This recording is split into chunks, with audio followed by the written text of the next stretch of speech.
Hey guys, what's going on? Welcome to the show.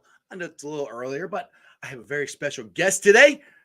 He's Terry Nelson, voice of the Cincinnati Bearcats and member of the Final Four team. But before we get to him, do me a favor. If you found the show, hit that like and subscribe button, smash that thumbs up. I'm up to 1,962 subscribers.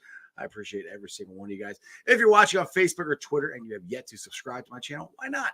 Please do so. Please go to the YouTube channel Sports with Strawberry Ice. Hit the subscription button, hit the bell for notification, and every time I go live, you'll be notified. Also, exclusively, this show is brought to you by Jackpot Joey and the Jackpot Joey beer. So make sure you guys go get you some of that. If you haven't had it yet, it's pretty much everywhere. It's not only great tasting, but it's also award-winning beer.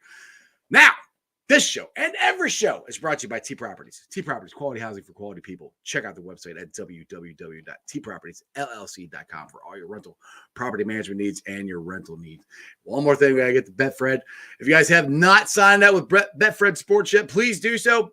Sports betting will be legal here come January 1st. Go to the link down below. You can see my finger right there. BetfredSports.com/Ohio/Bengals_boys2. Please go there, sign up to give you a $20 free Betfred bet. Put it on the Bengals to win. Hell, put it on the Bearcats to win again. Who knows? You can put on whatever you want come January 1st. All right, guys, let's get to this. This is one of my favorite guys that I have on the show. He is the original guest that I had on my show. If it was not for Terry Nelson, I would never have thought I could have guests on the show. So let's get to, like I said, one of my favorite guys. He's T Nell. Terry, what's going on, brother? That's the longest intro ever, man. The last time I talked to you, man, this was sponsored by you and your home. Right. All right, now you got beer, you got your management service, and you got I've been doing some work, man. So what's going on, man? It's been a little while. How you been? You may hear some knocking, just a disclaimer. You may hear some knocking. I got me. One of my contractors working on an apartment. So you're good. Trust me, you hear knocking all the time. My dog barks, noise happens. It's nothing new on this show. So you ready for some ball? I'm ready. I'm ready. It's this time of the year, man. I love football. I love going to tailgating. I love UC football. I like UC sports. I like being around the whole thing. It's nothing like basketball season. It's just something about it. It's more games, more action, more fan engagement. Football is awesome. I love football. I love being around it. I told you I love Cincinnati football. But something about Bearcat basketball that quickens your spirit, makes you feel alive. You can see the people. It's up and close. You can get personal with them. It's not 100 guys on the sideline with helmets on, and then they have to get a sack or interception, right? Or your helmet off, and you find out who it is. It's like basketball. They're right there, and to see the development of UC basketball from where it was last year to see these guys on the floor right now, man, it's exciting. Speaking of that, they had a pretty good showing there. I'm against Chaminade Ding Dong, however you say their name. Chaminade, I think is what it was. It was a pretty, Chaminade. Yes, yeah, it was a pretty dominating win. Which, dude, that's what we did back in the day when you guys would play. These teams would come in and we'd crush them, and that's what we're supposed to do. We got Cleveland State coming up tonight. What's your thoughts on just the season in general, and what Wes Miller's been doing? For him to build a multi-positional approach to where you got a bunch of guys that are similar in height, a lot of wingspans, a lot of guys that want to continue to spread the floor a little bit. So you'll have a Victor Locken or a Kalu Ezekpe on the baseline as the drop down guy, and then you got a bunch of wings and forwards that can attack the basket, kick out for threes. I like what I see. Just to have these guys enjoy playing with each other. Like, they genuinely enjoy being around each other. You'll see them smiling. You'll see them hugging. Now, obviously, when you get in closer games, you're going to see the more of the intense look during time or free throw situations or timeouts. But watch free throw situations when they hug each other and they're grabbing each other, like, come on, get in the huddle. And they're looking at each other and they're smiling in the huddle, like, yeah, that's my bad. I should have did that. You see that kind of chemistry. And you realize that last year, at this time, the last 5 seconds of the shot clock, This was also in the 3-4 previous years. I know it was in the Mick Cronin years and it was in the John Brandon years. You have the last 5 seconds of the shot clock. You got your best player taking the ball, trying to break down, trying to make something happen. If the ball ended up in his hands in the last 5 seconds. Right. This year, you have guys trying to break their opponent down to make the best pass to somebody else to make the play. Mm-hmm. And that's why you had so many 3 opportunities. You got guys that can get to the hole instead of trying to force some floater or force something to, try to draw a foul. They kick it out for the open guy, and the open guy just marks away and try to, he's a marksman. They have several marksmen on the perimeter, so it's much easier to watch, and it's much more fan engagement when you got guys that love to share the ball. Yeah, exactly. So from what Wes Miller said this year, we got some shooters more than we had last year, which that's going to help. I mean, college ball and obviously in the NBA, you got to shoot, and that was a lot of the problems last year. I think we didn't have a lot of shooters, and like you said, we had too many guys trying to break it down and not play as a cohesive unit. And I do like what you said about Wes, and I think Wes is bringing a culture. He's bringing back the old culture. Like, I mean, he's reaching out to the former Bearcats like you and Kenyon and Alex Meacham and stuff like that, and bring you guys back into the fold, because he said this a couple of times. I actually said this on Alex Meacham's podcast last week or week before that, where Cincinnati has a great tradition in basketball, and he wants everybody to remember that and have you guys as much a part of it as the current Bearcats and the old Bearcats, to verse the new Bearcats on the culture, on what it means to be a Bearcat. Now, for you, Terry, what does that mean? What does it mean to be a Bearcat? Well, you have to embrace every aspect of being a Bearcat. So it's not just the sport you play, but what they have now is you got the number one academic advisor in terms of, we should call it the academic advisor. What is it called? Student Athletic Support Service, Dr. Joe Lucky. Right. We've had the highest GPA as a department in the league over the last 3-4 years. Our basketball team, football team, all the teams have over 3.0 GPA. So you're going to get the education that the coaches always promise your parents when they come and sit in your house, try to get you to come and say, we're going to take care of you, baby. We're going to get them, we're going to get them graduated, and we're going to plug them into this system. So because it's so many UC alum, not just in the greater Cincinnati area, and not just in Ohio, but in America and all over the world, it's like you have that degree. Now, let me plug you into somebody. If you're in Houston, we may have somebody in Houston. Let me make a call and see that person who is doing this and that. Can they get you plugged in over there? Everywhere we go on the road, there's somebody that played for UC, somebody that cheers for UC. We end up going out to dinner with them, Dan and I. We share this tradition all over. And all these players that are all over the country are starting to pop out of the woodworks. We'll go to we play SMU, and you'll get Armin Kirkland, and you'll get Williams and Jason Maxiell, and all these guys will come out, Kenyon Martin. They will come out and watch and hang with us, and go to the bar the night before and chop it up. And they really want to know, man, is this real? Like, is Wes really trying to bring the culture back, or is he just trying to get us back, and then he's gonna turn away, like, I won't mention a name, but like that person would. Wes is real. So when you talk about the culture, you got the academics, you got the athletic involvement from alumni, but then you also have the best strength trainer, one of the Monster Factor, baby. Monster Factor. He says he's the best in the country, and I love him and I believe him. And then you have a coaching staff that puts together a system that is player friendly, it's movement friendly, it's quickness, it's pressing, it's hands in the passing lane, it's getting out and shooting threes. We set a record last year for threes taken and threes made. So he's going to continue to push the order. Bigs are going to get more dunks. It was like 3-4 years, man. We had more than a dunk in a game. Couple games that we didn't have any dunks, and this looks like a mid-major team. The years past where you go through and you can shoot threes and guys shooting layups, one guy to get dunk and everybody's going crazy. It's like, no, you should be dunking more. You should be having more. It's the entertainment business. It's dunking on people. First, take care of the business. Right. You entertainment. So play to the crowd a little bit. One of my 3 keys to the game last game was play to the crowd. Get the crowd excited. Let them know that there's a product here that you should come out, because it was maybe 9,500 at the first game, which was huge for a first game against a Division II opponent. The ones that were sitting at home watching the game felt like they that would be you. You felt like this is wait a minute. This is a journey that we're on. I want to be a part of it. And I want to make sure I get a front row seat to this journey that we're on, because these guys are fun. They share the ball, and it's exciting.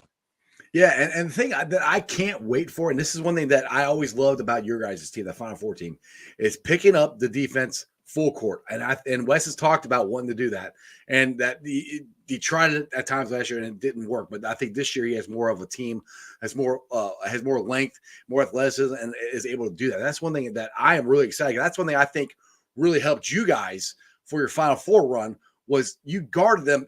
I know Arkansas had 40 minutes of hell. Hell, you guys did that in 92 before Arkansas was even a thing.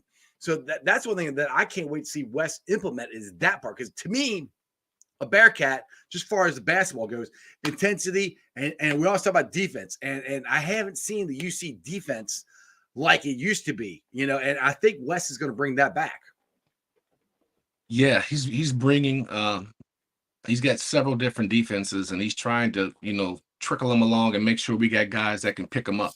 And so you'll see the 2-1-2 or the 2-2-1 press that he has put together, the 1-2-2 press, where it shifts shapes depending on the side the ball is on, and it just sort of just mirror a man and play half man with a guy in front of you, a guy on the side. But it's to slow you down. So think about how many 10-second violations they should have had. They had two. Yeah, Wes was going nuts the other night for that one, because I loved him going crazy about that. And it doesn't. Yeah, it's two of them, and it's just the first game, and Wes has already got his jacket off, going freaking nuts. I'm like, I love that. Sorry to interrupt you, but when you brought that up, I'm like, dude, that was so cool. He wanted to reward his guys. They've been working hard on the press and trying to learn it, and then for them to have two 11-second violations that were one more. And not to have it called, he was upset. He's like, "Look, I'm trying to reward my guys, and you're not even paying attention. Like it's there, right?" That you haven't even seen the hyper press, because they weren't pressing a lot or trapping a lot in the backcourt. They were just sort of shading you and making sure you can't, just to slow you down. So when you get past half court, it's going to be at least 20 when you get past half court, and then it's going to take you a minute to get into your offense. So normally you got 15 seconds to run a set, or 10 seconds, because the last 5 seconds, you want the ball in the hands of your best player to make a play. And so we're only going to give you 10 to 12 seconds to run your offense. That's what I love about Wes, because there's so much more than just getting a steal, just getting a deflection. It's about making you play at the pace we want you to play at, making the guys that are not comfortable making plays be the decision makers, and then the guys that are not the great shooters be the ones that take the shot, but over a contested hand. And then once we do that, we're off to the races, because just about everybody that's on the floor can at least, even Victor Locken can take the ball and start to initiate the fast break. How about the behind the back pass from Victor Locken there? I'm like, oh, dude's got handles. Like, what up? He's got so much in his bag, and he keeps telling me, Teddy, he talks with an accent. He goes, Teddy, I'm going to show you something, man. I'm going to show you something. So I'm like, you just go ahead, play your game. Now, if he misses the pass, he throws up. But he's got some no looks. He's got some passing ability. For them to be able to throw the ball on the block or just off the block, which creates a passing lane, and then for those guys to cut and relocate and look for each other, it's awesome, because he is unselfish enough. He knows he has shooters. When you put two guards and two wing players on the perimeter that all can knock down threes, you get a one-on-one matchup in the block. And so he has been working strong on his body in the Monster Factory, finishing with his left and right hand. He's going to be featured. Ezekpe is going to be featured down in that block. So once they get a groove going, it's going to be hard for guys to play them man-to-man. You're going to see a lot more zones as we start getting into conference play. And hopefully that works well, because when you got snipers on the perimeter, it's a little easier to get those threes off, because we got guys that don't have to be total line shooters. They don't have to get right on the circle. They can spread it out a little bit more. And once that happens, it's going to open up the passing lanes and the rush lanes for offensive rebounds. You're getting me excited, man. So I have a question now. This is, and I don't know if we can do this or not. I'm hoping it's a bull, but can we beat Houston this year? Because brother, you me talk. I can't stand Houston because Houston is the Bearcats of old. I can't stand them. I want to kick their ass, and they keep beating us. We got a shot at least not getting blown out this year by them. We have to match their intensity. That's what Wes is building up to. You know, Kelvin Sampson gave Coach Wes the best compliment last year. You know, after they played in the first game, and he looked and he was like, "You're a good one." He said, "You're going to be a great one, brother." He said, "I like what you're doing. I appreciate, what you're doing," because he had the game plan. They just didn't have the horses. Right. So he knows that the game plan for Houston is work harder than everybody else. Sit lower on defense, hit the passing lanes, be sound. And get away with fouls. Get away with fouls. And shoot a lot of threes. And so we have the similar game plan, which was West's game plan all along. But you got to have some horses. You got to have some dogs. Like, you can't sub and then have a drop off. Right. And the beauty of having depth is with this team is he's developing the depth so you don't have drop offs when you sub out, like when Jeremiah goes out or when Landers Nolly goes out. You don't need a drop off because you got a talented freshman in Dan Skellings Jr., who is still trying to spell the letter D, but he is a talented offensive weapon. He's 6'7" with a 7 feet wingspan. So once he learns how to slide his feet, take angles, and do certain things to stay out of foul trouble, his length is going to make him a better defender because he's going to realize he doesn't have to be as close defensively because he has an extra 5 inches to play with defensively to be able to put a hand in the passing lane. And no, I think Terry got a phone call. I bet you that's what happened. He got a phone call.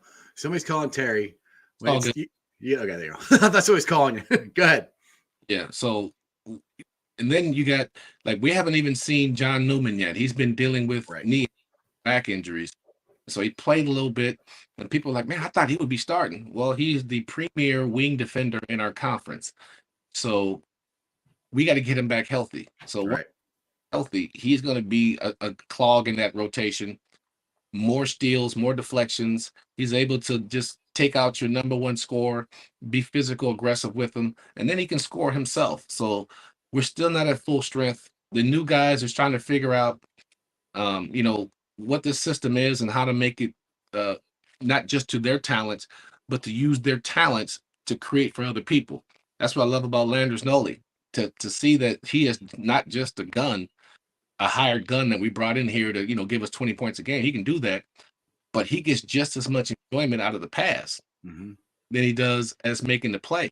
And I think everybody was shocked to see Rob Fennessy and how solid he was with the basketball. Didn't over 8 assists. He's able to get into the lanes and act like do the floater and make you commit and kick it out for shots or dump it down. But we got guys that if you're not honest with them, they can score on you. But if you overcommit, then they can, fill the void by dumping it down to the people that you left and places that you vacated. Exactly. Now let's talk about this. Is another thing that I love that Wes is doing, and I haven't seen us go after these top recruits since Huggins left. I mean, Kenyon and I can't think of his name now. Anyway, the big recruits that them more guys we used to go after back in the day. I haven't seen us do that until this year, which I mean they're not coming until next year. How huge is that? I mean, that's one thing I like about Wes. That's where I say Wes says this is one of the best basketball programs in the country, history-wise, facility-wise, everything. And he's acting like that as the people he's going after, not only going after, but getting to play for the Bearcats this year. It's getting me fired up. How does that make you feel as a former Bearcat and the broadcaster of the Bearcats?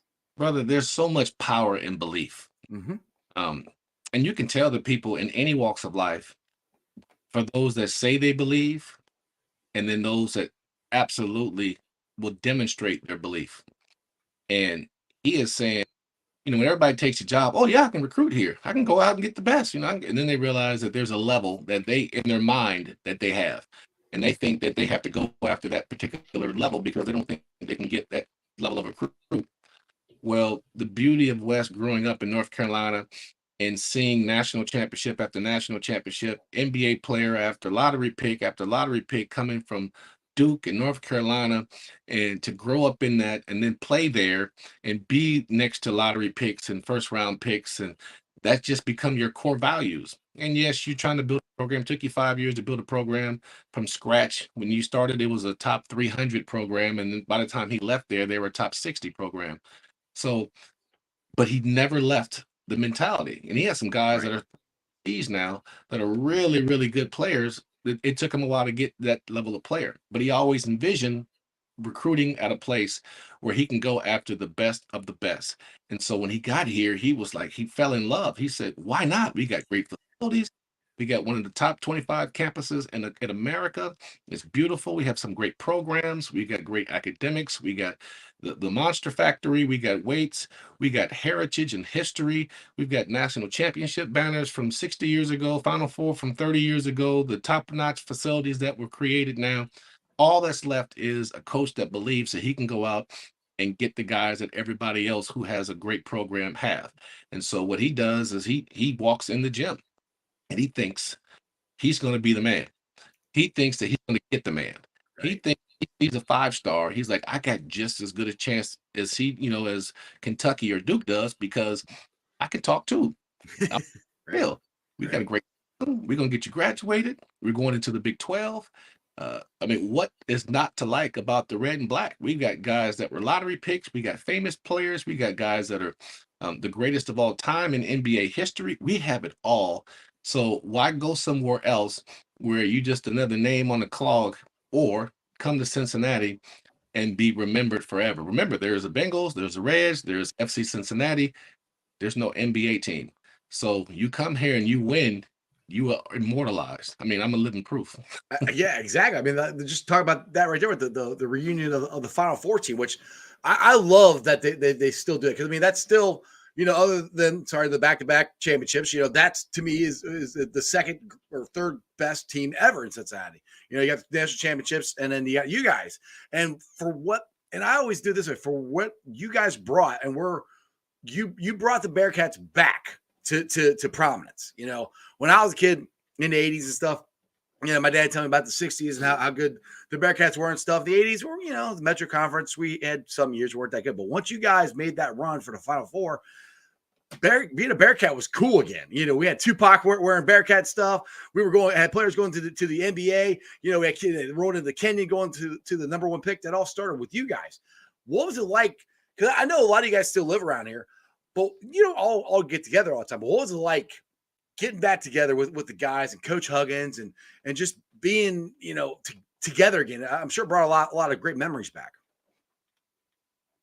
Well, a lot of us, we talk in our chat threads on a daily basis. So to be able to have the universities led by Wes Miller saying, hey, I want to bring these guys back. I want our players, current players, to see what it's like to have heritage, to see the guys, the forefathers of this program in Fifth Third Arena. I want them to listen to the stories of Huggins telling it, the stories of the players. I want them to see the love that they have for their coach and why he was so important, even though he was a task driver and he rode guys to greatness with, not taking days off. You had that literally, but you had days off. But just when the days that you're on the court, there was no off days. So you had to bring it the best day. You could not have a 35-point game one night and then we had practice the next day and you come in there dogging it like you living in the basking in the glory of your accomplishments. And he was like, that was yesterday. Get your butt on the line, Right. That shit don't matter now. That was yesterday. We got to do it today. Hey, just so you know that your microphone is making some noise. It's either mine or it's yours. I'm not sure which one. I don't know. They're both, because you're kind of raspy too. I wish there was something I could actually do about that, but it's the internet. So hopefully it sounds okay. But real quick here. Now, we talked about going into the Big 12 and the players that we're getting. How awesome is it going to be in the Big 12? How tough is that basketball conference going to be? Because it's already the best basketball conference, I think. It's going to be even better when UC and Houston and BYU and everybody else gets in there. How tough is that going to be to win that thing? That's why you can't have a scared coach. That's why you got to have a coach go after talent. We're going to get our fair share of high school players that's going to sign with us, but we're major players in the portal. So there's going to be schools in the Big 12 who have bigs that want to come and play with our stuff. To have those natural rivalries now with Kansas and West Virginia and Texas Tech and Baylor, like all these different programs that we have never seen before come into our arena. They're going to be in our arena, and then us to be able to go into their arena and play and see these stars and have those big games where you have Jay Billis and the top ESPN crews in our place and having college game day in our place. Like those are things that's going to be the real deal, and people are going to be able to walk on our facilities. Think about this. The year 2 in the Big 12. Year 1, you're going to have people coming in our facilities that's never been here. You're going to have some athletes walking around and seeing us in warm-ups, looking up at the facilities and visioning themselves playing here. Some of them people are going to transfer at the end of that year and work Bearcats because of the portal. So give West some time. Yes, it's in Big 12, man, you can win 5 in a row and lose 8 in a row. Right. It is a loaded conference. But because of his style of play, that's the reason why he's such a pass driver this year, making sure guys, he's up with 2 minutes to go. He's up by 40, and he called the timeout to chew his guys out because they were turning the ball over and all that. He's coaching way beyond this year. Right. He's trying to establish habits because he knows that Houston is going to be in that Big 12. Houston is no joke. So if you face the pressure of Houston 2 times, maybe even 3 times a year, you'll never be able to face, 20 times in the Big 12 because everybody plays with the same intensity as Houston. Everybody has bigs. Everybody has 3-point shooters. You've got Hall of Fame coaches on those sidelines. So he understands what's going on. So knowing we're going into the Big 12, that's why you have to go after the 5 stars, the 4 stars. You have to be able to coach them up. But then you also have to be a player in the portal because the portal has changed the game and it's even the playing field for the guys that are on the cusp of, we're not the blue bloods of Kansas and Kentucky and Duke, but we're on the cusp of doing something really special by reestablishing our program history, getting guys to come back around and be courtside and be seen visually on the television. People say, oh, is that Melvin Levitt behind the bench? Steve Logan I saw walking up and down, and autograph signings and all that stuff. So when you see that, and you're going to have athletes come into that building and they're going to play, and you're going to start seeing high school basketball showcases and different stuff, and they're going to look at the facilities and they're going to say, man, I can envision one day playing here because Cincinnati, they had a exhibition game or a preseason game, first game of the season against a Chaminade, and they had 9,500 people. We had homecoming. I've been to all kind of homecomings in the MAC school with my son for football, and less than half was filled. We have homecoming. It's standing room only. I mean, it's just, and half the people still in the parking lot. Like, right. That's what it's about. So we got something special. Our fan base makes it special.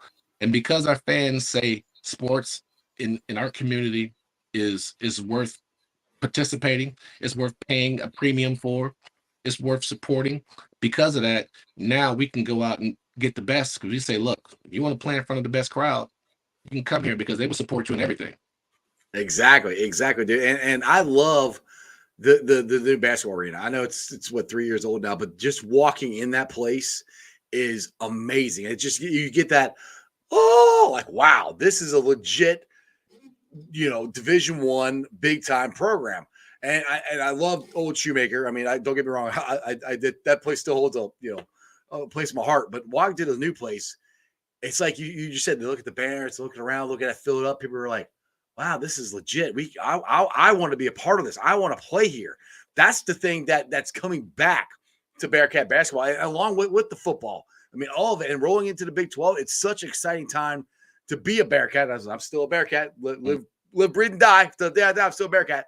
It is awesome of what Wes and Luke have brought to the school, and I cannot wait to see the future. I can't wait to see what happens the Big 12. I can't wait to watch tonight. Hopefully we beat Cleveland State here, So I know you got a game. You got to get ready for that. But Terry, as always, I appreciate you coming on.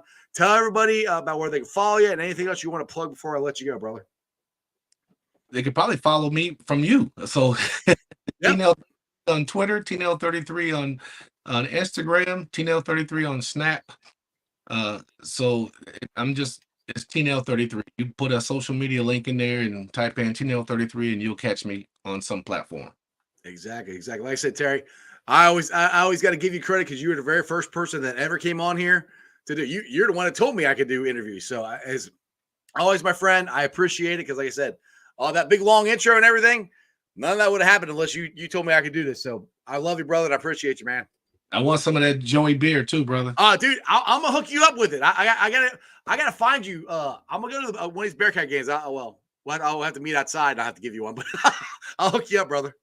Oh, when my family were going through that situation that we were going through with the fire and all that and stuff, doing the fundraising, it was you that came with your truck and helped me and my son load stuff up out of that big U-Haul and put it, out of the storage facility, put it in the U-Haul. It was you, brother. So I appreciate you. That's a Bearcat fan through and through. Exactly. Hey, by the way, how is your mom doing? I'm glad you brought that. Is everything going good there? Yeah, physically they're healing up. Okay. Trauma still involved that they still have to work through, and so we're just hoping that we can get that healing taking place. But physically, their bodies are healing up. My niece's leg is still loss of sensation, so she doesn't have that.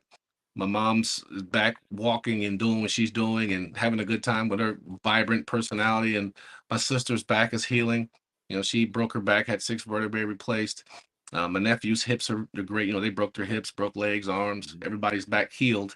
That's But good. then of healing that's got to take place. Right.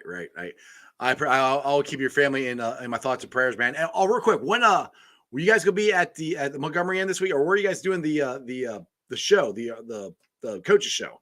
So we just had last night. Oh man, I missed it. Dang it. Yes, you missed it.